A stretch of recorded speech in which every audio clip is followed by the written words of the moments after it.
first of all, my sincere gratitude to you, Thank you Anupji, much. for sparing the time and coming to be with us, to be a continuous source of inspiration. You've been over decades to our family, our teachers, our children, which is the future of tomorrow. In that sentence, I would like to share something which I'm sure you might be remembering or you may have a memory of it.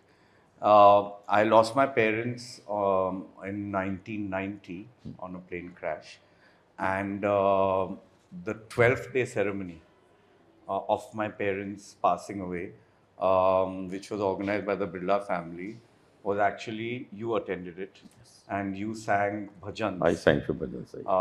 for the departed souls. And that's why your presence really means a lot to me because I think it was such a difficult time for me. True. And I would say that on the 12th day when you came, that was the only time when I felt some kind of peace. And there was a little bit of blissfulness in my being at that time, which I value greatly because it was a lot of trauma I passed through. And in that memory, I would really like to thank you for being there then and today with us. I remember after that also, I met you a few places, in a couple of parties and couple of associations, music concerts. तो मुझे ये कहना है कि आज मैं अच्छी तरह से आपको मिला हूँ, अभी जितनी हमारी बातें हुई। इसके पहले हम मिले हैं, लेकिन इतनी बैठ के चर्चा होना, तो इससे इंसान का व्यक्तित्व पूरा पता लगता है। और मैं आपके व्यक्तित्व से बहुत प्रभावित हुआ आज। बहुत बहुत रियली रियली इम्प्रेस्ड। बहुत धन्यवाद। बहुत आप इतना अच्छा सोच रहे हैं, इतना कुछ कर रहे हैं। आपकी फैमिली तो भारत को जिन लोगों ने, कुछ लोगों ने बनाया है, उनमें से एक फैमिली है, बिरला फैमिली। इन लोगों ने भारत को एक नई दिशा दे के इस्टेब्लिश किया है। लेकिन आप भी जिस तरह सोच रहे हैं आज की जनरेशन, वो बहुत बड़ी बात है। इसके लिए मैं आपको बधाई देता हूँ। Thank you so much. मैं बहुत बहुत आभारी हूँ आपके इन शब्दों से। Thank you so much Anoop ji. I think she has just briefed on this, but I'll start with this, that as we say, for the youth of tomorrow, it's a very challenging time with the world as it's progressing, with the technology world, the social networking world. So sometimes we feel that spirituality is one of the most essential things which keeps us rooted to our basics. Not only keeps us rooted to our culture and tradition, but also helps you face the new world with courage and determination. So on that note, we in our schools, obviously, we thought a lot about this, including me personally, that we study biology, physics, chemistry, which we all have. But why aren't we studying a subject on morality and spirituality? So I think our teachers were very creative Soul with science. philosophers and all involved and with the help. And we came out with this subject called soul science, which we teach across our schools. And that is something, as the name says, that it's a science of the soul, which is the most important. And that's the conversation is based on that principle, that talking about the soul is probably one of the most important things today. और आपकी उपस्थिति ये sector में, आपके भजन हम कितने सालों decade से गा रहे हैं आपके साथ, और आपने कितने लोगों को प्रभावित किया अपने संगीत से, अपनी प्रार्थना से। तो ये आपका यहाँ होना और ये किताब मेरे सामने होना, ये मेरे सौभाग्य की बात है। शुक्रिया, बहुत शुक्रिया। So I'll just start on that note, since I talked about some Zero. memorable events. Is that, can you share a memorable event of yours or experience from an event that deeply touched you or your audience in this span of a long time which you have experienced doing things for the community and society? I come from a music family. My father was a very good classical singer and devotional singer. Birla family में उन्होंने बहुत concert दिए हैं, बहुत लोगों को संगीत भी सिखाया है परिवार में। मेरी माँ बहुत अच्छी एक कथक डांसर थी। शादी उन्होंने की तो फिर डांस बंद कर दिया था और कहा कि मैं बच्चों को बड़ा करूँगी। तो मुझे अभी भी याद है कि शायद 10-11 साल की उम्र थी, मैं लखनऊ में रहता था अपने पेरेंट्स के साथ। तो वहाँ पर एक मंदिर में, हनुमान जी के मंदिर में, मैं पिताजी के साथ बैठा हुआ था। पिताजी गा रहे थे, तो अक्सर होता था कि पिताजी के गाने में मैं पीछे पीछे थोड़ा आवाज़ लगाता था, सा लगाता था, उनकी एक लाइन दोहराता था। तो वो हनुमान जी के मंदिर में पिताजी ने देखा पीछे कि मैं नहीं गा रहा हूँ, तो 2-3 बार देखा, तो मैं सिर्फ रो रहा था, खूब आंसू निकल रहे, मैं रो रहा हूँ। तो पिताजी ने देखा क्यों रो रहा है ये। उन्होंने 1-1.5 घंटा कॉन्सर्ट किया, मैं रो रहा था पीछे। फिर जब प्रोग्राम ख़त्म हुआ तो पिताजी ने मुझे कहा कि तुमने आज गाया नहीं, तुम रो रहे थे। तो मैंने उनसे कहा कि मैं कैसे गाता, मेरे पास में हनुमान जी बैठे हुए थे। वो एक हनुमान जी का जो बाल रूप है वो हमारे साथ बैठा हुआ था, ऐसे देख रहा था, मैं गा ही नहीं पाया।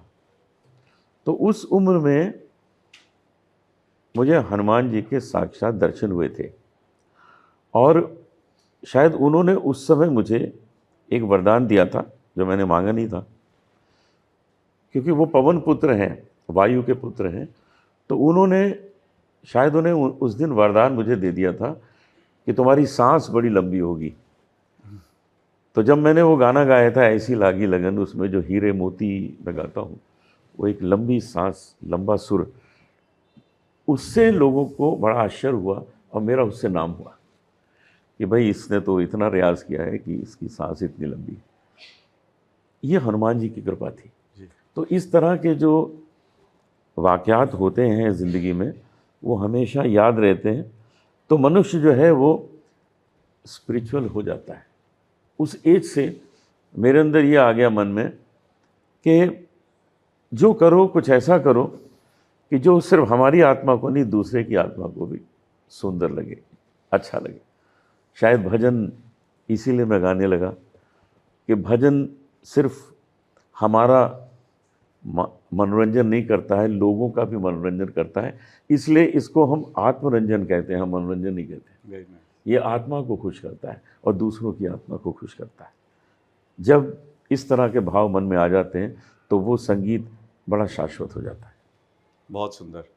तो हमने सुना है कि Hanuman ji is one of the eternal beings, बोलते हैं आज भी साकार रूप वो में टहल रहे हैं, घूम रहे हैं। टहल रहे हैं, घूम रहे हैं। और ऐसा भी कहा जाता है कि जहाँ भी राम की कथा होती है वो आज भी ही इज प्रेजेंट बिल्कुल अमंगस्ट अस। बिल्कुल। And I am sure since he is given you साक्षात दर्शन so many years back, I'm sure with your blessings he's amongst us today yes. to bless all of us here.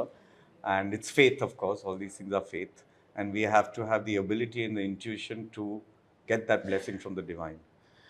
तो अनूप जी, इतने सालों पहले आपने जो आभास किया एकदम हृदय से हनुमान जी का और मंदिर का जो आपने यू डिस्क्राइब्ड इट, तब से अब तक आप इतने सालों से भजन कीर्तन साधना से गा रहे हैं, उस टाइम से अब तक आपकी विचारधारा, how has it evolved, how has it changed, how has it progress from then to now, what would you say it is today compare to then?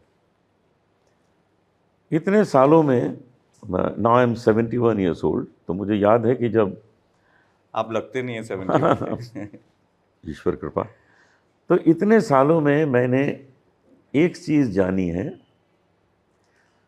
कि हमें अपनी तरफ से पुरुषार्थ, अच्छा काम, कर्मठ तरीके से करते रहना है, लेकिन उसका फल क्या होगा ये हम लोग को नहीं मालूम है।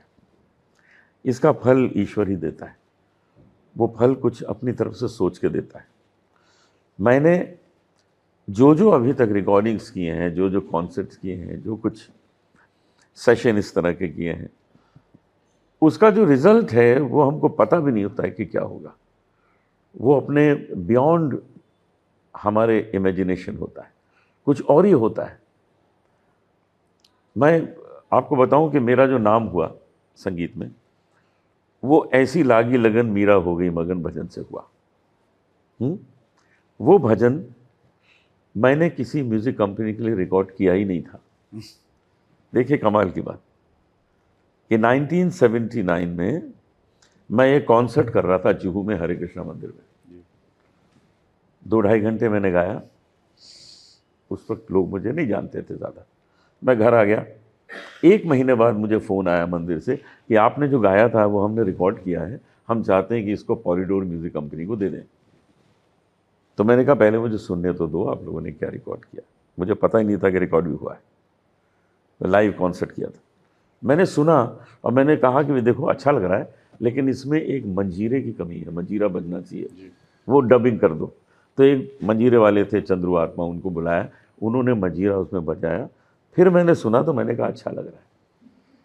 तो पॉलीडोर म्यूज़िक कंपनी के लोग मेरे पास आए, उन्होंने कहा कि अब तो हमें और भी अच्छा लग रहा है मंजीरे के साथ, अब हम इसका डबल LP बनाएंगे, डबल एल्बम। अरे मैंने कहा यार मुझे कोई जानता नहीं, सिंगल एल्बम बेचना मुश्किल होगा, तुम लोग डबल बनाओगे? कहते हैं हम तो डबल बनाएंगे। उन्होंने डबल LP उसका रिलीज़ किया। रिलीज़ के 1 महीने के अंदर तक, 1 महीने बाद कह लीजिए, मेरा सारी दुनिया में नाम हो गया था। हर घर में बज रहा था ऐसी लागी लगन, मैया मोरी मैनी माखन खायो, जग में सुंदर है दो नाम, रंग दे चुनरिया, इतना तो करना स्वामी। ये सब गाने उसमें थे। और 1 महीने में मैं सारी दुनिया घूमना शुरू कर दिया था मैंने। ये इसलिए हुआ कि वो रिकॉर्डिंग तो मैंने की ही नहीं थी, वो तो भगवान के चरणों में बैठ के गाया था बस। Very good. हाँ? लेकिन वो कुछ और प्लान कर रहे थे, भगवान कुछ और प्लान कर रहे थे कि इसने जो गाया है ये यहाँ तक सीमित न रहे, ये दुनिया में हर जगह पहुँचे। और वो हर जगह पहुँचा। आज भी लोग ऐसी लागी लगन सुनते हैं, आज भी लोग मैया मोरी मैं नहीं माखन खायो सुनते हैं। इस बात को 50 साल हो गए, लेकिन लोग आज भी उसको सुन रहे हैं, गा रहे हैं, आनंद ले रहे हैं। तो मुझे यही लगता है कि हम जो कुछ भी करते हैं, आप प्रोग्रामिंग कर लीजिए अपनी कंप्यूटर पे जो करनी है, सेंड बटन जो है वो उसके पास है, वो दबाने वाला हुआ है। वो जिस दिन दबाएगा आपकी प्रोग्रामिंग सही हो जाएगी। तो आपने जो कहा Anup ji, I think it's directly from the Bhagavad Gita, which the सारांश of the Gita is always do your duty, do your karmas, and the result of those karmas and your duty, leave it up to the divine, and it'll all be with him then after that. True. तो ये आपने बहुत अच्छी तरह से सारांश समझाया, and that has been demonstrated through your career, through what you just kind of described, which is absolutely amazing and wonderful. Could you say one specific scripture, text, or even a bhajan, which is basically your favorite and is displaying your thoughts or your philosophy in life in a summary? Sure. एक भजन है, क्योंकि अधिकतर मैं भजन वही गाता हूँ जिसमें कोई मैसेज हो, जिसमें कोई शिक्षा हो, सबक हो। उन्हीं भजनों को गाने से अच्छा होता है, उससे इंसान कुछ सीखता है। केवल राम जपो बाबरे, यही तेरो काम रे, उससे कुछ होने वाला नहीं। तो हम किस तरह के लिरिक्स चुनते हैं, आप ये 2 लाइन सुनिए। राम नाम अति मीठा है, कोई गा के देख ले। राम नाम अति मीठा है, कोई गा के देख ले। आ जाते हैं राम, कोई बुला के देख ले। फिर इसमें जो ये शब्द हैं कि इनको जो अपनी जीवन में उतार ले, इसमें जो मैसेज है उसका कल्याण निश्चित है। जिस घर में अंधकार वहाँ मेहमान कहाँ से आए। जिस घर में अंधकार वहाँ मेहमान कहाँ से आए। जिस मन में अभिमान वहाँ भगवान कहाँ से आए। अपने मन मंदिर में ज्योत जला के देख ले। आ जाते हैं राम, कोई बुला के देख ले। Fabulous. That was absolutely astounding. I think आपके शब्द हमको सीधे अयोध्या राम राज्य में पहुंचा दिए. It's amazing how you've done it. And I must ask myself the question, which is my favorite bhajan of yours. And you mentioned a line of it when we were talking, is इतना तो करना स्वामी प्राण तन से निकले, गोविंद नाम लेकर प्राण तन से निकले. That is such a beautiful song that when we imagine something like death, which a lot of people may fear and it may appear dark, it is such a beautiful concept that the life is eternal.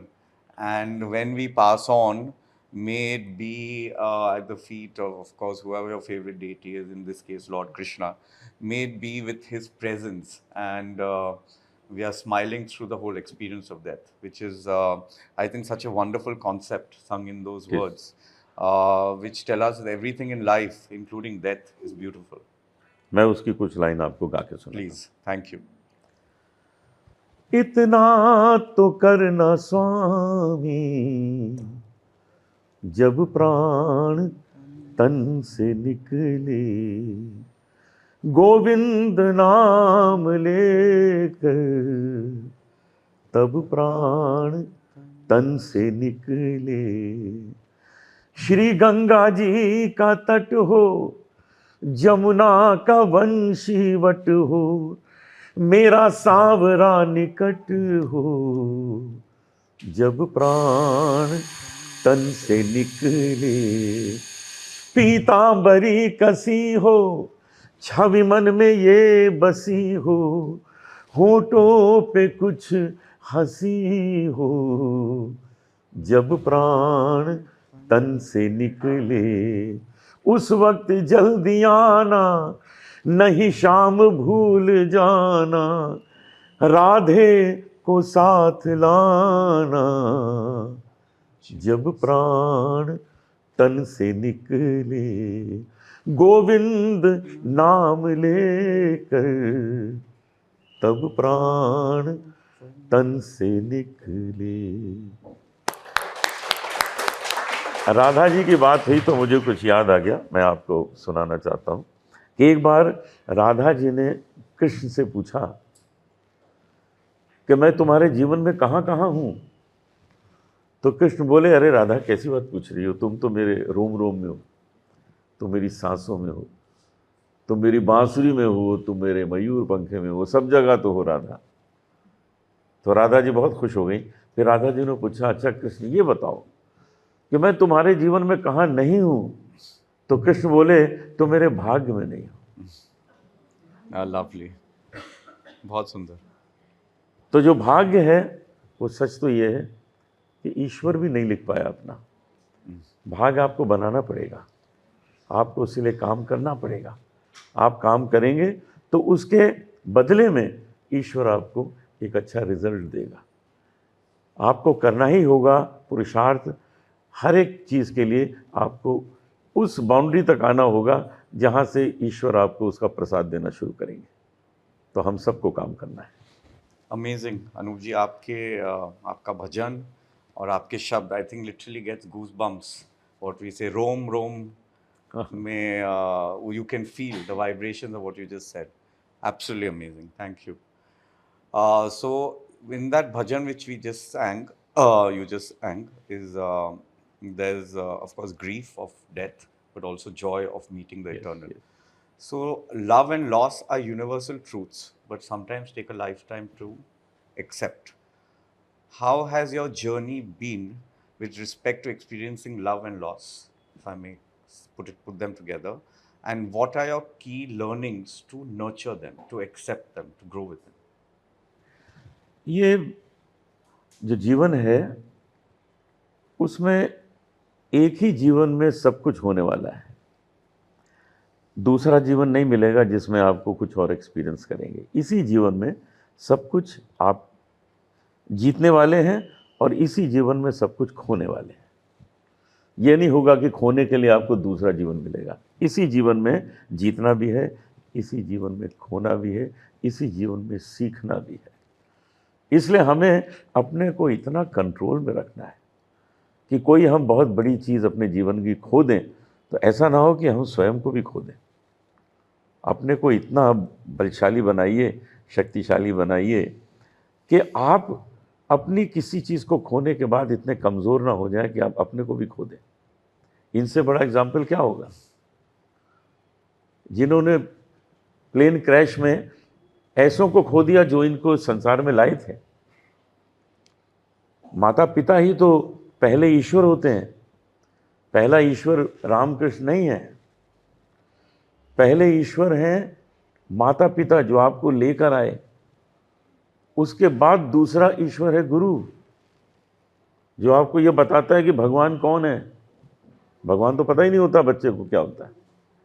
तो दूसरे गुरु तो हो गए, दूसरे भगवान हो गए गुरु, फिर तीसरा गुरु जो है वो ईश्वर होता है। तो यदि ये व्यक्ति अपने को इतना प्रबल नहीं रखते तो शायद उसी दिन सब कुछ खो देते, स्वयं को खो देते। लेकिन नहीं, सब कुछ खोने के बाद भी इन्होंने अपने को आज सक्षम बनाया है कि कितने लोगों को शिक्षा प्राप्त हो रही है, कितने लोगों का भला हो रहा है। सारे भारत में प्रत्येक प्रदेश में आज इनके एफर्ट से और आप सबके एफर्ट से ये काम हो रहा है कि लोग अपने जीवन को समझ पा रहे हैं। केवल पढ़ाई लिखाई से नहीं होगा, वैल्यूज़ भी तो सीखनी होगी, वो वैल्यूज़ लोगों तक पहुंच रही है। इसलिए आप अपने को इतना प्रबल बना के रखें कि आप पर कोई बहुत ही डिफ़िकल्ट सिचुएशन का बुरा असर न पड़े, आप उसको संभाल लें। बहुत सुंदर। आप प्रवचन भी देते हैं अनूप जी। ये प्रवचन ही है। मैं आपको ये पूछना चाह रहा हूँ कि आपके भजन संध्याएं तो मैंने बहुत सुनी है, पर प्रवचन पहली बार सुन रहा हूँ। पर ये आप इतनी अच्छी बातें कर रहे हैं, ये आपका जो सारांश है of life and spirituality and philosophy, कि अगर आप कभी प्रवचन करें तो मैं ज़रूर अटेंड करना चाहूँगा। Okay. What would you say is your most relied on or impactful source of inspiration to develop your art and help you create and emote well? जो आपका संगीत है। My father is my guru in music and Adhyatmic guru also. He was a very spiritual, highly spiritual soul. वो भगवत गीता पढ़ते थे, सिखाते थे, सबको गवाते थे। तो उनसे हम बचपन में ऐसी छोटी छोटी चीज़ें सीख लेते थे कि वो आज तक बहुत काम आ रही हैं। जैसे एक बार हमने उनसे पूछा कि ठीक है, आप हमको गाना सिखा रहे हैं, रियाज करा रहे हैं, हम सीख रहे हैं, सक्सेस कैसे मिलेगी? तो मुझे कहते हैं ये तो बहुत आसान है। मैंने कहा वो कैसे? कहते हैं अगर तुम्हारा टैलेंट 19 है और तुम्हारा बिहेवियर 20 है तो तुमको सक्सेस मिलेगी 21। और अगर तुम्हारा टैलेंट 21 है, बिहेवियर 20 है, तो सक्सेस मिलेगी 19।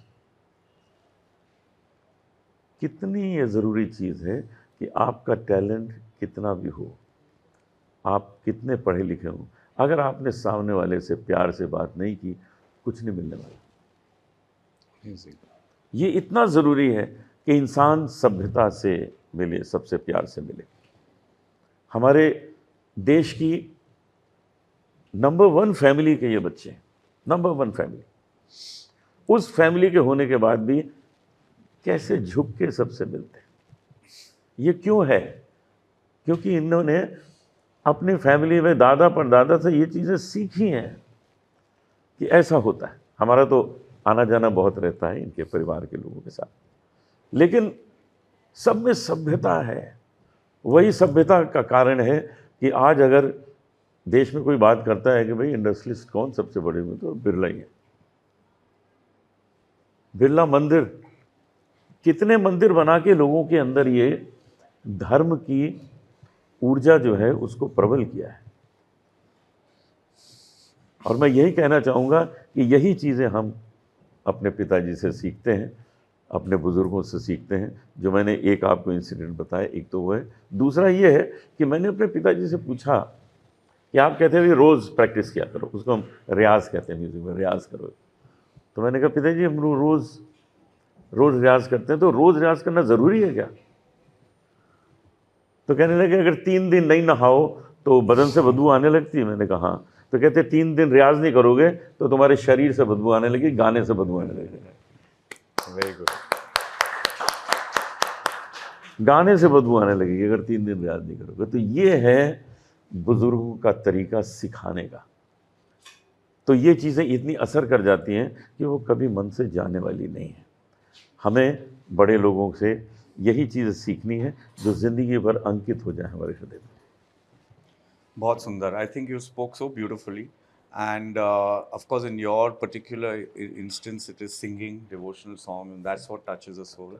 आई think today we can say that as you give the example, नहाना हम रोज नहाते हैं, नहाए नहीं तो क्या होएगा।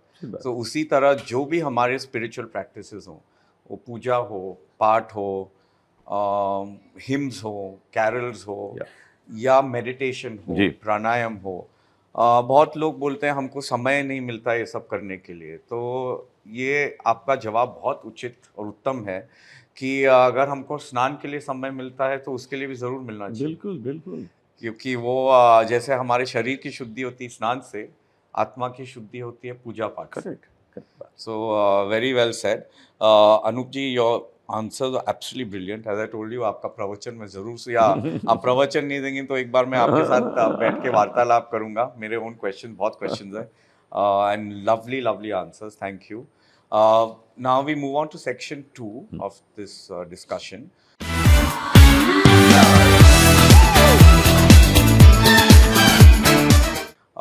Basically, it's to do with, of course, I've already talked about soul science. Now, we have something called soul gyan, where whatever we teach our children, I will take a particular sentence Sure. from that, and then I would love to hear your views on that sentence, and we can just have a chat on that. So, that, if I open this book and what has been told to me, is Soul Gyan 504, it says here, and the sentence is, your true power doesn't lie in mastering others, but in mastering yourself. So I would like to hear your views on that statement, please. मैं तो एक musician हूँ और कभी किसी दूसरे कलाकार का प्रोग्राम सुनता हूँ जो हमसे सीनियर है, बहुत अच्छा है, तो सुनने के बाद एप्रिशिएट तो हम करते ही हैं, घर आके मैं ज़बरदस्त रियाज करना शुरू कर देता हूँ कि भाई वो क्या गाया यार, मैं क्या गाता हूँ, मुझे तो गाता ही नहीं है, ऐसा गाना चाहिए। ऐसे एक बार पंडित जसराज जी के प्रोग्राम में मैं गया, उनको मैंने सुना तो मैं तो ब्लैंक हो गया एकदम कि जो अपने को आता है वो तो यार कुछ है ही नहीं। घर चलो, तानपुरा उठाओ, रियाज करो, कुछ बनने की कोशिश करो। यही हमने पंडित भीमसेन जोशी जी को सुना, मेहदी हसन साहब को सुना। तो घर आके हम बस और कुछ नहीं करते हैं, खाना वाना बंद करो यार, अब गाएंगे, बस रियाज करेंगे। तो दूसरे की खूबसूरत क्वालिटी देखकर, सुनकर हमारे ऊपर यही असर होना चाहिए कि हम भी अपने को कुछ तो वैसा बना पाएं। एक बहुत अच्छी क्लासिकल गायिका रही हैं शोभा गुरटू, आप में से बहुत से लोग जानते भी होंगे। शोभा गुरटू बहुत ही कमाल का गाना गाती थी। 1985 में जब मेरे गानों की धूम मची हुई थी तो मेरा एक कॉन्सर्ट पाटकर हॉल में बॉम्बे में था और मेरा आधा प्रोग्राम उसके बाद शोभा गुरटू जी। शोभा गुरटू जी बहुत कमाल की सिंगर। मैंने करीब 1.25 घंटा गाया और पब्लिक ने धामा ज़बरदस्त सुना, बहुत हंगामा प्रोग्राम गाया। उन दिनों मेरा बोलबाला चल रहा था एकदम। उसके बाद इंटरवल हुआ, शोभा गुरटू जी आई, उन्होंने भी 1.25 घंटे गाया। उनके गाने के बाद जो ऑडियंस थी वो भूल गई कि मैंने भी गाया था। कोई मेरी तरफ देख ही नहीं रहा, मैं उधर खड़ा हूँ कोने में, कोई मेरी तरफ देख नहीं रहा, सब शोभा जी शोभा जी शोभा जी। ये होते हैं बड़े कलाकार के लक्षण कि वो पुराना जो है वो सब साफ कर देते। वही रह जाते हैं। तो मैंने उस दिन शोभा जी से कहा कि शोभा जी, इसको कहते हैं गाना, जो पुराना सब भुला दे और सब लोग उसी वर्तमान में आ जाएं। ये चीज़ अगर हम अपने अंदर ले आएं कि हम इस योग्य बन जाएं कि हम अपना स्थान इतना सुंदर बनाएं कि हमने जो कुछ भी किया हो उसके सामने दूसरा फीका लगे, तो हम सफल हैं। Very well said. I would also like to add here, it's a very nice sentence which has been given. And I think in any profession or any career, including me as a businessman, I think success depends on obviously how you master yourself. If you master yourself, you can also make everybody think like you. True. So in business and leadership, we are all lot of times we get agitated, we blame people, we get angry, and at that time I think communication deteriorates. Instead of that, if you know what your goal is, if you know what our focus is, or what is the objective of a conversation or a meeting, and if you're fully in control of your emotions, वो जैसे बोलते हैं ना, अर्जुन ने बाण मारते समय he only looked at the eye of the yes. fish. So if we just focus on what our strategy's ultimate goal is and manage yourself, the people around you will automatically get managed, because your communication will excel and they will be able to understand you much better if you're on the same kind of level with them. सच बात। So I think what you said in music or in any other career, in any communication, business or anything else, I think mastery over yourself and your emotions in line with our goals, our objectives, is the best way to succeed. मैं 15-16 साल का था, तब से मैंने क्रोध पे विजय प्राप्त कर ली। मुझे गुस्सा नहीं आता। मुझे गुस्सा आता ही नहीं। उस 16 साल के पहले आता था। गुस्सा आता नहीं, मैंने उस पर कंट्रोल कर लिया। वो कैसे हुआ वो भी मैं बताता हूँ, आप भी कर सकते हैं, बिल्कुल आसान है। हमको गुस्सा आता है दूसरे की गलती से। जैसे हमने ये चाय मंगाई, वो चाय लेके आए और अगर वो कप उनके हाथ से वहाँ गिर जाए तो हम गुस्सा हो जाते हैं, क्यों गिर गई चाय? एक्चुअली तो उसकी गलती से गिरा है, हम क्यों गुस्सा हो रहे हैं? हम अपना ब्लड प्रेशर क्यों ख़राब कर रहे हैं शरीर का? हम अपना जो सिस्टम है क्यों बिगाड़ रहे हैं? हम अपनी गलती तो छुपा लेते हैं, अपनी कोई अच्छा काम है उसमें हम अपनी पीठ थपथपाते हैं। तो गुस्सा दूसरे की गलती पे करने की क्या जरूरत है? यदि ये चीज समझ ली जाए तो 90% तो गुस्सा आपका खत्म हो जाएगा, क्योंकि गुस्सा दूसरों की गलती से ही आता है। इस चीज को ध्यान से आप जीवन में संभालें, देखिए कितना कम हो जाएगा गुस्सा।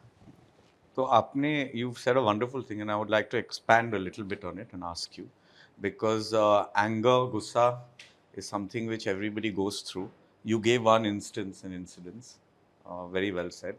But there are also times, like even for our children in school or for us, suppose somebody over here gets up and says, "What nonsense are you talking? I don't feel like listening to you." So I may feel offended because वहाँ आता है अपना, you can call it ego or you can call it self-respect. There's a very thin line between them. Or let's say a child in class is told by another child, made fun of. So you get angry. So why are you making fun of? देखिए, उसने अगर किसी ने कह दिया what nonsense you are talking, उसके लिए nonsense है ना, बस एक के लिए है। Very good. अगर 5 लोगों के लिए ठीक है ये, तो परसेंटेज बेटर है ना, अच्छी है। तो इसलिए कभी भी अपने मन में ऐसा मत सोचिए, और ये कभी हो ही नहीं सकता कि जो हम बोल रहे हैं वो सबको अच्छा लगे। ये संभव ही नहीं है। अरे मोदी जी कितने काम कर रहे हैं, क्रिटिसाइज करने वाले भी कितने बैठे हैं। महात्मा गांधी ने कितने काम किए, उसको क्रिटिसाइज करने वाले कितने बैठे हैं। कभी भी नहीं हो सकता कि 100% रिजल्ट किसी को किसी चीज़ का मिले, ये पॉसिबल है ही नहीं। ऐसे बहुत कहने वाले हैं कि अनूप जलोटा को तो गाना ही नहीं आता, और ऐसे भी बहुत हैं कि भाई हमारे यहाँ का सबसे अच्छा सिंगर अनूप जलोटा है। अब किसको सही मानेंगे आप? सबका अपना अपना विचार है, और विचार की स्वतंत्रता सबको ईश्वर ने दी है। आप अपना विचार रखिए। अगर आप विचार अपना नहीं रखेंगे तो आप एक अलग व्यक्तित्व हैं ही नहीं। आपने पड़ोसी ने जो कहा वो आपने कह दिया। तो अपना विचार ज़रूर रखिए। हाँ, उसको फिर बाद में समझने के लिए आप एक्सप्लेनेशन किसी का सुन सकते हैं कि भाई ये बात सही है कि गलत है। लेकिन ये बिल्कुल नहीं हो सकता कि किसी एक आदमी को सब पसंद करे। एक चीज़ और बड़ी अच्छी ध्यान में आई मेरे, कि हमें एक साधारण रूप से जीवन में रहना चाहिए, चाहे हमने जो कुछ भी अर्जित किया हो। ये जो हमारे महाराष्ट्र का तो हाफूज आम बहुत प्रसिद्ध है। जी। आम कितनी खूबसूरत चीज़ है, कितनी बढ़िया मिठास है, तरह तरह के आम हैं। उत्तर प्रदेश में कोई आम है, बिहार में कोई है, कहीं लंगड़ा है, कहीं दशहरी है, कहीं चौसा है, फैंजो है। सारी खूबियाँ आम में हैं, विटामिन्स भी हैं, सारी खूबियाँ। लेकिन उसने अपना नाम क्या रखा है? आम। आम मतलब common man, Amazing. Common fruit. वो राजा है अपने फलों का। राजा होने के बाद उसने नाम रखा है आम। ये चीज़ हमें जीवन में अपने लानी है कि आम से हम क्या सीखें कि सब कुछ हमारे पास हो। अब ये बैठे हैं ना आपके सामने, इनको क्या कमी है, लेकिन सेवा में लगे हुए हैं। तो सब कुछ हमारे पास है, लेकिन हमने अपना नाम रखा है आम। ये हमें अपनी ज़िंदगी में लेके आना है।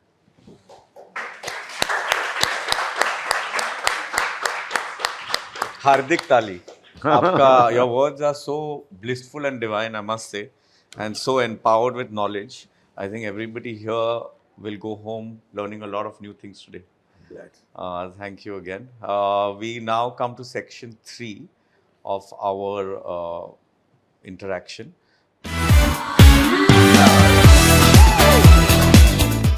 Basically, it's short question answers, so we can keep it brief.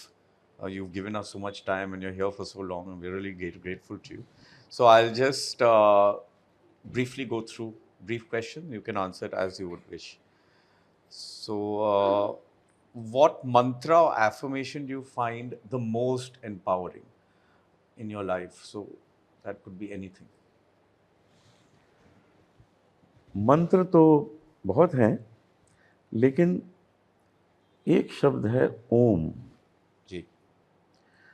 ओम आपके पूरे शरीर को झंकृत कर देता है। जब हम कहते हैं ओ, ये हमारे नाभि से निकलता है। उसके बाद ओम की जो यात्रा है नाभि से ऊपर तक की, वो मस्तक तक चला जाता है।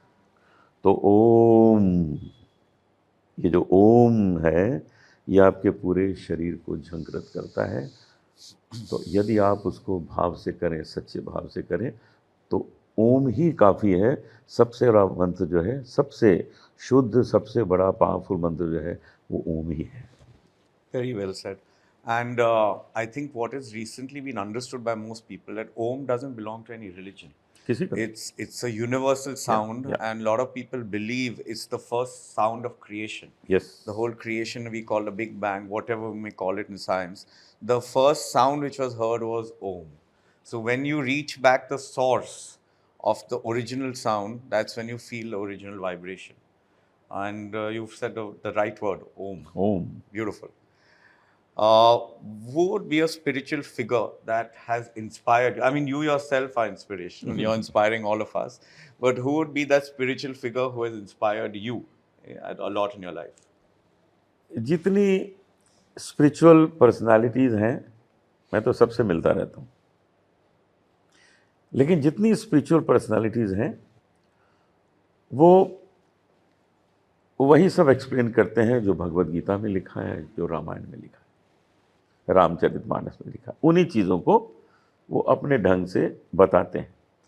लेकिन एक स्पिरिचुअल पर्सनालिटी ऐसी है जो इनसे अलग बात करती है, कभी कभी इनसे विरुद्ध भी बात करती है, और वो हैं ओशो।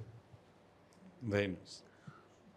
ओशो को बुद्धिजीवी बहुत सुनते हैं, क्योंकि वो बातें करते हैं जो लिखी हुई नहीं है, उनके द्वारा लिखी हुई है। अब जैसे हम किसी कथावाचक को सुन रहे हैं तो हमको तो पता है कि सीता जी का हरण हुआ था, रावण ले गया था, भगवान राम ने उसका वध किया था। इसी को वो बड़े अच्छे प्यार से ढंग से बोलते हैं तो हमको फिर वही अच्छा लगता है सुनने में। लेकिन आपको आज मैं एक नई बात बताता हूँ। रामचरितमानस में तुलसीदास जी की जो रामचरितमानस है उसमें एक चौपाई ऐसी है जो लोग, एक ही चौपाई है, वो हल्के से पढ़ के लोग निकल जाते हैं, लेकिन अगर उसका अर्थ समझ जाएं तो झगड़ा ही खत्म हो जाए। देखिए क्या है वो चौपाई। भगवान राम ने देखा कि लक्ष्मण ने शूर्पणखा की नाक काट दी। वो रावण के पास गई, रोती चिल्लाती। भगवान राम ने देखा ये सब। उन्होंने कुटिया में लक्ष्मण को कहा तुम जरा कुछ फल फूल लेके आओ भोजन के लिए। लक्ष्मण गए, राम जी ने सीता को बुलाया और उनसे कहा देखो, जिस उद्देश्य से मैं ये वनवास में आया हूँ वो काम अब शुरू होने वाला है, क्योंकि अब ये शूर्पणखा जाके रावण को कहेगी, रावण आएगा, कुछ करेगा, गड़बड़ करेगा, शायद तुम्हारा हरण करे, कुछ करे। तो अब तुमको इस झगड़े में नहीं पड़ना है, तुमको मैं अग्नि भगवान के साथ सुरक्षित रख देता हूँ। उन्होंने उसी वक्त अग्नि देवता से प्रार्थना की, अग्नि देवता आए, सीता जी उसमें चली गई। सीता जी की छाया बाहर आ गई, नकली सीता। वही नकली सीता है जो आगे की कहानी में है। आगे की कहानी आपको सब पता है। और उसके बाद जो कहते हैं ना कि अग्नि परीक्षा ली गई, वो अग्नि परीक्षा नहीं थी, वो इस नकली सीता को अंदर डालना था और असली सीता को बाहर निकालना। अमेजिंग। जिनको वो लेके फिर राजा बने, अपना राजपाट चलाया। रामचरितमानस में इस चौपाई को लोग धीरे से पढ़ के आगे निकल जाते हैं। अगर इसको पढ़ ले, समझ ले, तो बाकी खत्म हो जाती है कि रावण ने तो असली सीता को हरण किया ही नहीं, तो झगड़ा किस बात का भाई। लेकिन सवाल ये उठता है कि नकली सीता को भी वो क्यों हरण करे, किसी की पत्नी को क्यों हरण करे, चाहे वो नकली हो, उसकी छाया हो, उसको दंड तो वही भोगना पड़ेगा ना। तो ये है, जब गहराई से किसी चीज़ को पढ़िए तो गहराई से ये चीज़ें पता लगती है। Very good. This story I had heard a long time back, but as you said कि हम कहीं ये कहानियाँ, या रामचरितमानस कहानी तो नहीं है, साइंस है, हिस्ट्री है, वो हम भूल जाते हैं और लोगों का वार्तालाप में पड़ जाते हैं। सीता जी गई रावण के पास, फिर वहाँ बैठी रही, उनको फिर पूरा उस पर डिस्कशन चलता है, फिर अग्नि परीक्षा, फिर धोबी की कहानी आती है। हाँ, तो चरित्र पर डिस्कशन चलता है, पर जो उसके बिहाइंड फिलॉसफी है, आपने बहुत सुंदर से बताया। And I think that, as you said, ends all controversies if there are any. Thanks. Okay, now you just spoke about the Ramayana, which is absolutely, I know Ramcharitmanas is a absolutely beautiful scripture and has continued to inspire generations of Indians through centuries. Which is your favorite book or scripture, you would say? Because there are many in Hinduism. It could be any other faith or community. There are such beautiful scriptures which have been written down the ages. Which would be your favorite scripture? मैं रामचरितमानस को ही ज़्यादा पढ़ता हूँ, क्योंकि उसमें क्या है कि जो मर्यादा पुरुषोत्तम राम के जो अलग अलग चरित्र हैं, कैरेक्टर्स हैं, वो सब बहुत महान हैं।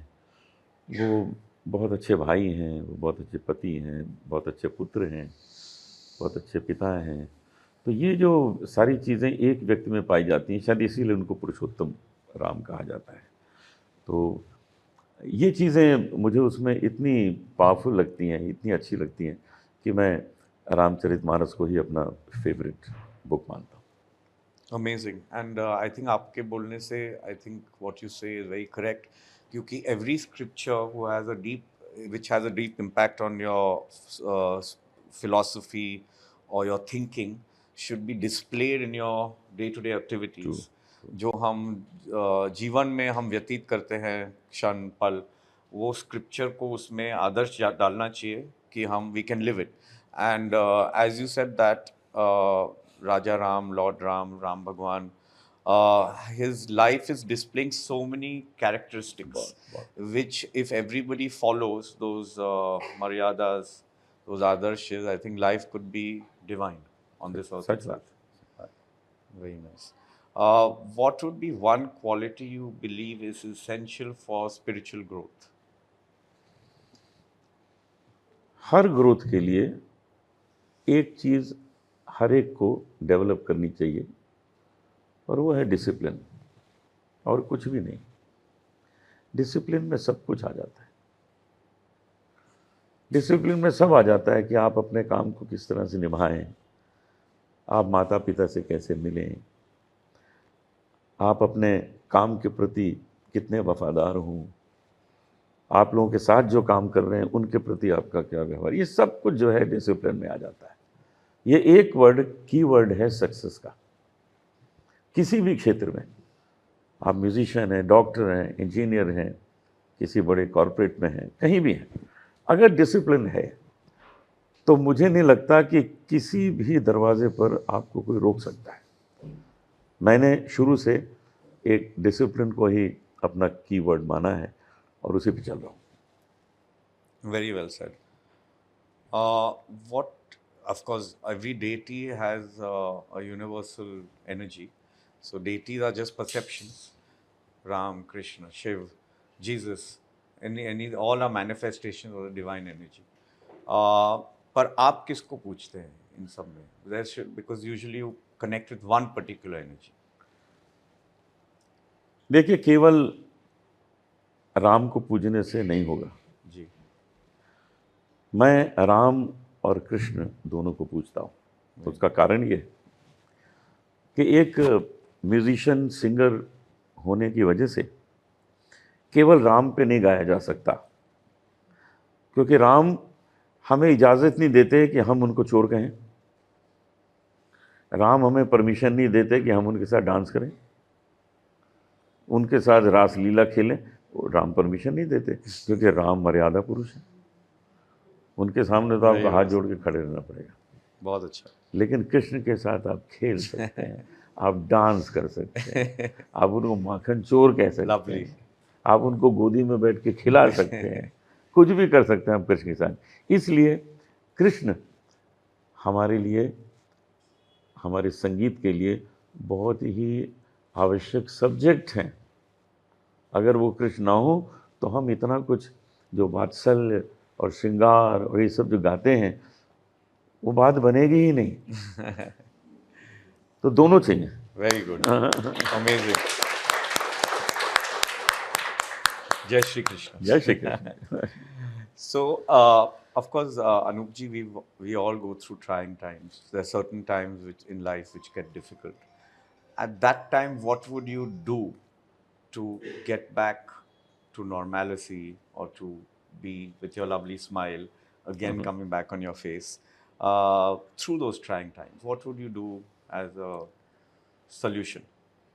ये जो डिफ़िकल्ट टाइम में हार्ड टाइम है, ये सब पे आता ही है. मैं अगर कहूँ कि सिर्फ मुझ पे आया, आप पे नहीं आया, तो ऐसा नहीं है. आप पे भी आया है और बड़े बड़े लोगों पे आया है. कोई ऐसा नहीं है जो इससे छूट सके. उस वक्त आपको ईश्वर भक्ति बहुत शक्ति देती है. उस वक्त आप मेडिटेशन करें, उस वक्त भगवान का ध्यान करें, बहुत शक्ति मिलती है. मेडिटेशन हर एक को करना ही चाहिए. आप 5 मिनट भी बैठ जाएं सुबह, और रात को सोने से पहले भी 5 मिनट बैठ जाएं, तो आपको जो शक्ति है वो इतनी प्राप्त होगी कि अगर सारे दिन में आपको कोई भी तकलीफ़ हुई है वो आप भूल जाएंगे, वो तकलीफ़ ख़त्म हो जाएगी. इसलिए ये तो सोचिए ही नहीं कि किसी को कष्ट नहीं आएगा. बस इसके साथ ये भी है कि दिस टू विल पास. ये ध्यान में रखिए, इतना कुछ पास हो चुका है तो दिस टू विल पास, और ज़रूर हो जाएगा पास. बस आप अपने की अपनी जो शक्ति है उसको बना के रखिए, और उसके लिए meditation is the best way to retain your power back. Thank you. Very well said again. Amazing words to take home for all of us. Now, since there are children who are also going to be watching this, and probably some people who are still to encompass these spiritual practices into day-to-day life, what advice would you give to them to start or to take that step forward and maintain it, probably? हम जब किसी को देखते हैं कि किसी को music का शौक है, उसको बच्चे को म्यूज़िक सीखना है, उसको गाना है, तो मैं उसे हमेशा कहता हूँ कि देखो, क्लासिकल म्यूज़िक ज़रूर सीखो, क्योंकि ये हम लोग की फाउंडेशन है। क्लासिकल म्यूज़िक ज़रूर सीखो, लेकिन इसका ये मतलब नहीं है कि तुमको क्लासिकल सिंगर बनना है। नहीं, ऐसा नहीं है। क्लासिकल सीख के तुम रैप भी गाओ, क्लासिकल सीख के तुम गज़ल भी गाओ, भजन भी गाओ, सूफ़ी गाओ, कुछ भी गाओ, लेकिन तुम अंदर से मटेरियल बहुत अच्छे बन जाओ। देखिए, अच्छा मटेरियल अगर आप बन गए हैं अपनी फील्ड के, तो उस मटेरियल से ये नेहरू जैकेट भी बन सकती है, उससे कुर्ता भी बन सकता है, उससे शेरवानी बन सकती है, कुछ भी बना लेंगे तो वो चलेगा, क्योंकि मटेरियल अच्छा है। अगर मटेरियल ठीक नहीं है तो आप जो कुछ भी बनाएंगे 2-4 दिन में फट जाएगा। तो हमें अपने को अच्छा मटेरियल बना। अच्छा मटेरियल कैसे बनेगा? कि आप अपने क्षेत्र की जो फाउंडेशन है उसको सीखिए, जिस क्षेत्र में आपको जाना है उसकी जो बेस्ट लाइन है उसको सीखिए। अगर वो आप सीख लेंगे, आप अच्छे मटेरियल बन गए। अब अच्छे मटेरियल बन गए तो आप कुछ भी करिए। अच्छे मटेरियल है ही नहीं तो किस फील्ड में काम करेंगे? पॉसिबल ही नहीं है। इसलिए हम सबको ये कहते हैं जो संगीत सीखने आते हैं कि अरे भाई, शास्त्रीय सीख लो, फिर कुछ भी गाना सब ठीक है। I think that's a take home for our education team, जो सब हमारे पाठशाला कक्षा के students को सिखा रहे हैं, that classical music is important to be introduced. Of course, I grew up in I used to go to Cathedral and John Convent School, which was a Catholic school. Of course, we did sing a lot of hymns every morning. It used to start with a hymn, which used to be beautiful. I really felt divine singing. Classical, Western Yeah, classical. Western classicals. Yes. It was beautiful. But of course, I think our schools, we must teach classical music, which not only trains your voice for any field you might want to go to, but also develops, as Anup ji rightly said, the discipline in our pursuit of spirituality. So I think that's a take home. I think subject to further discussion, let us introduce this into our schools. Lovely. Great. We would like to have some question answers from the audience. Sure. Yeah, so I think, As partner schools also have asked us. of course, okay. So, fine. I think we are, Anup ji has provided such good life lessons today to all of us. So, we take them home with us and try and live his inspiration as he has portrayed them. And of course, he's given a lot of time, he's sparing some more time. So, everybody who has any questions for his pearls of wisdom, which he's displayed so amply, please go ahead, ask them. Let's have 5 questions. Okay.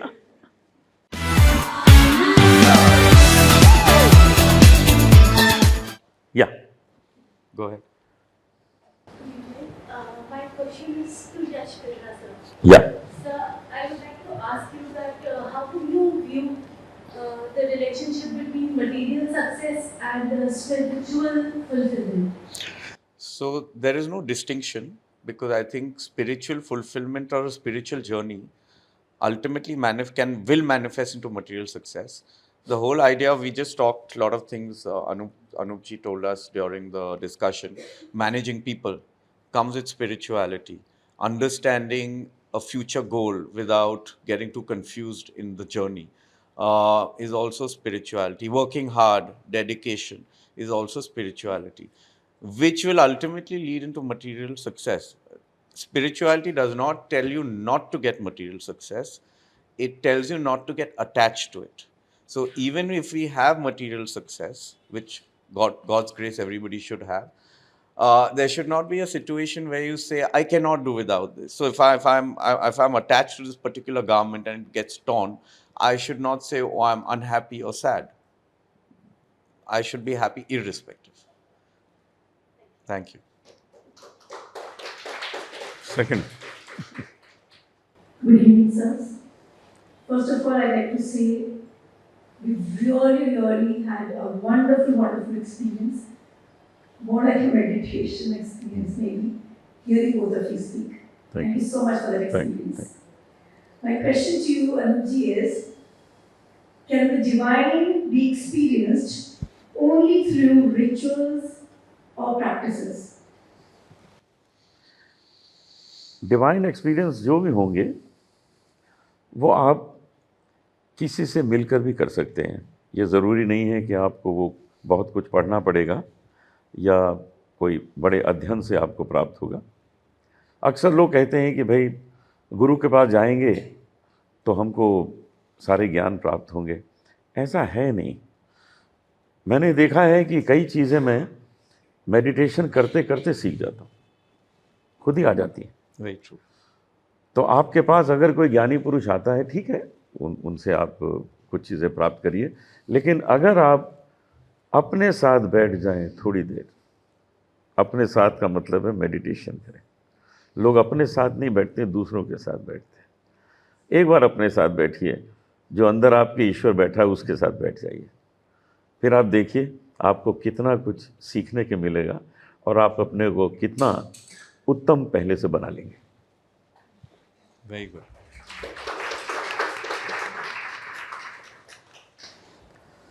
So my question is to Anupji. Anupji, could you please tell me how do you integrate mindfulness in your daily busy schedule, sir? Mindfulness, Mindfulness. ये दिन तो सच में बहुत busy होता है, इसमें कोई शक नहीं है। बहुत बहुत बहुत काम होते हैं और वो काम इसलिए होते हैं कि हम लोग ले लेते हैं। अगर नहीं लें तो काम नहीं होंगे, हम लेते हैं, लेकिन उनको किस तरह से निभाया जाए ये कितना ज़रूरी है। मैं अगर किसी को समय देता हूँ कि मैं यहाँ पे 4 बजे आ जाऊँगा, तो मेरे अंदर एक ये हिसाब शुरू हो जाता है कि वो 4 बजे इंतज़ार कर रहा है। मुझे ये नहीं होता कि मुझे 4 बजे पहुंचना है, नहीं, वो 4 बजे इंतज़ार कर रहा है तो मुझे तो वहाँ पहुंचना चाहिए, क्योंकि किसी और का समय ख़राब हो। आप लोग यहाँ बैठे हैं, आप लोग ज़रूर आधा घंटा पहले आ गए होंगे, 20 मिनट पहले, कोई 10 मिनट पहले, कोई 1 घंटा पहले। वो दिमाग में रखना पड़ता है कि हम इसको किस तरह से जस्टिस करें कि हमने जो समय दिया है उस समय पे हमको पहुंचना है, क्योंकि इसके बाद दूसरे भी काम है। वहाँ भी आज यश चोपड़ा स्टूडियो में हमारी कोई रिकॉर्डिंग्स हैं, उसके लिए पहुंचना है। तो सारा कुछ होने के बाद भी हमें अपने को एक, वो जो डिसिप्लिन वाली बात हुई थी ना, बस वही है। आपका उत्तर जो है वो डिसिप्लिन ही है।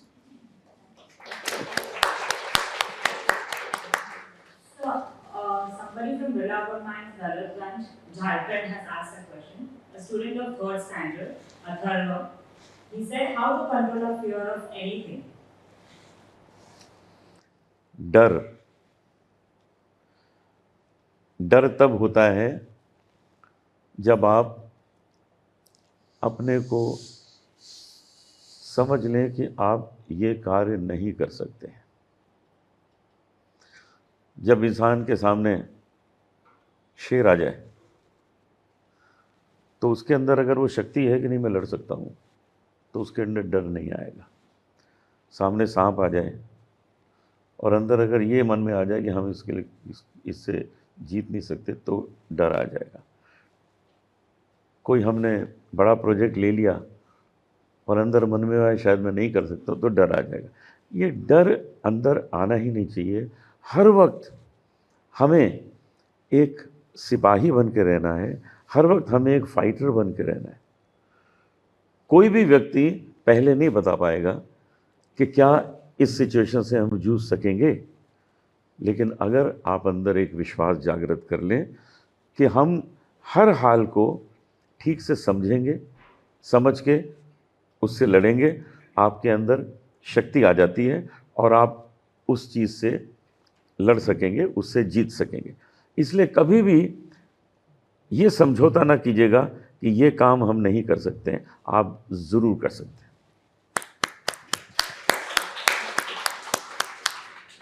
सर एक और क्वेश्चन का टाइम है आपके पास? हाँ हाँ। Sir, question by Reena Sinha, a teacher in one of our schools at Jharkhand. She said, tears of drama rise when we hear of bhajans and the emotions we feel are very intense. How do singers control such emotions while singing such devotional songs? ये बड़े कमाल का सवाल है।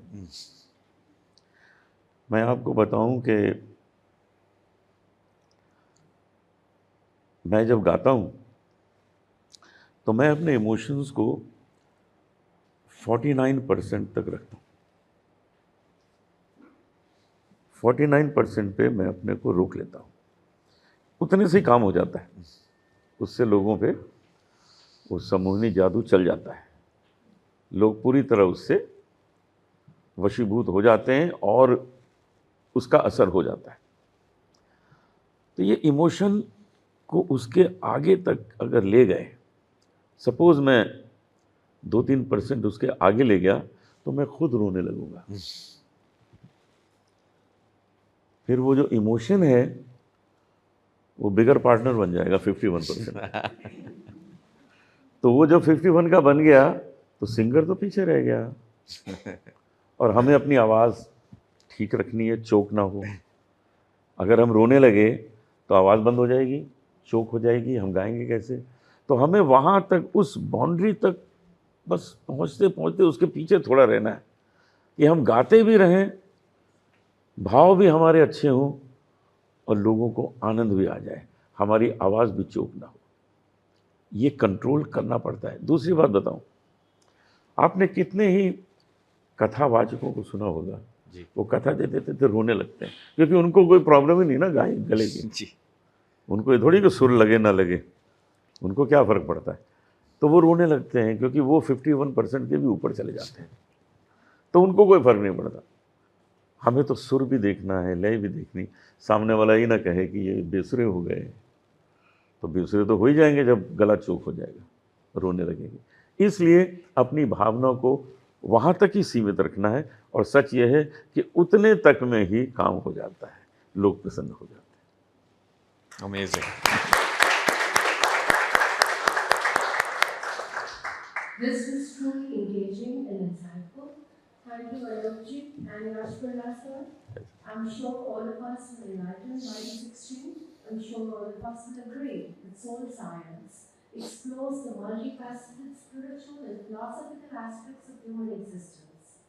We're proud to be a part of the Birla Open Minds team that has pioneered the holistic curriculum of soul science, a unique initiative to empower the future generations. I call